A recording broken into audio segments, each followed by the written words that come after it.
It takes all kinds of people to make an organization work. And with all kinds of people, there are all kinds of issues that can interfere with a truly productive work environment. That's why your employer has enlisted the help of an Employee Assistance Program, or EAP. This program does just what it says.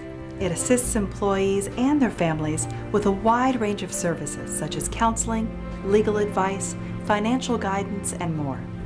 For managers, the EAP can be an incredibly valuable tool in dealing with performance issues. However, you are often aware of employees' personal problems before their work performance is affected. You can play a vital role by encouraging these employees to seek help through the EAP.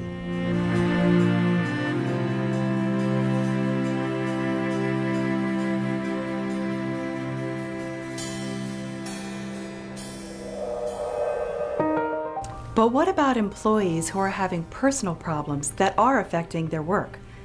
Getting involved in employees' personal lives may compromise your ability to be an effective leader. Yet, these personal problems often need to be resolved before the work performance will improve. The EAP can address the underlying issues, allowing you to stay focused on work performance.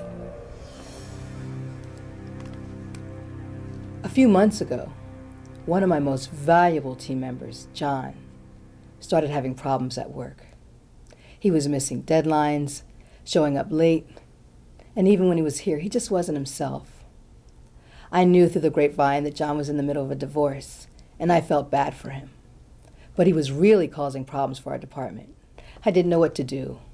I met with him, he promised to improve, and nothing changed. I checked with Human Resources, and they suggested I call the EAP. When you have an employee that is having performance problems, call the EAP. Perhaps there is a change in performance or a problem that persists despite your efforts to address it. This suggests that the employee is in need of assistance. The EAP consultant will help you clarify the situation, determine your goals for the employee, and develop an action plan. The EAP was great. They helped me to get clear on what I needed to do and what I needed from John. It was a relief to know that I didn't have to figure it out by myself. I wanted to give him the opportunity to improve and get help, but he was the one that was going to have to make the changes. Like the EAP consultant said, John had the most to gain and the most to lose.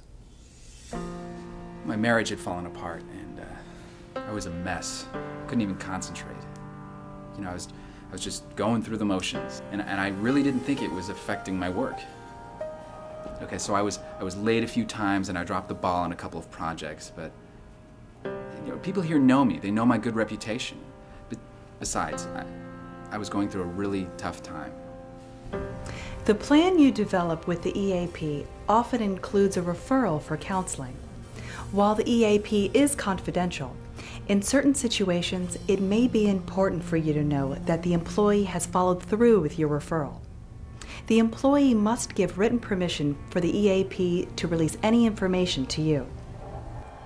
To be honest, I was nervous about confronting John with all this. I mean, everyone has problems sometimes. I knew he was having trouble, and I didn't want to make it worse. Was this really my business? What if he refuses? What if he gets angry? But I knew I couldn't put it off any longer. When I called the EAP, they helped me prepare for the discussion. I even had notes so I wouldn't forget anything.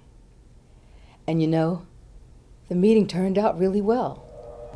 When you meet with the employee to discuss the performance problem, provide specific data such as attendance and other relevant documentation. Stick to the facts and be direct. Set clear expectations, including a definite time frame for improvement. Don't try to act as a counselor or try to diagnose the problem. Remember, an EAP referral is not a form of discipline. However, it may be used in conjunction with your organization's regular disciplinary procedures. An EAP referral is an opportunity for the employee to take control and get personal help to make needed changes. Again, your focus remains on work performance. When Helen called me into her office, I figured she was going to talk about my performance. But I was kind of surprised at how much I had slipped. It never occurred to me that I could actually lose my job. Helen gave me a brochure about the EAP. She made it clear that it was my choice whether or not to call.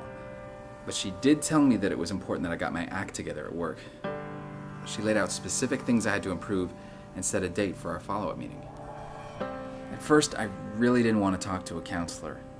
I felt like I should have been able to handle this on my own. But I did want Helen to see that I was taking this seriously, so I called the EAP. I even signed a form so they could let Helen know that I was following through. The EAP got back to me and let me know that John was participating in counseling. That's all I wanted to know. It wasn't important for me to hear the specifics, and John's performance really did improve. My job is important to me, but it's hard to focus on work when it feels like your whole life is falling apart. I'm glad Helen took the time to offer the EAP. You know, talking to a counselor for a few sessions got me through the worst of it, and I'm taking control of my life again. Remember, your first step is to call the EAP. It really does work. By providing resources to help employees with personal challenges, we can make your job easier and your workplace more productive. It's good for you, good for your employees, and good for your organization.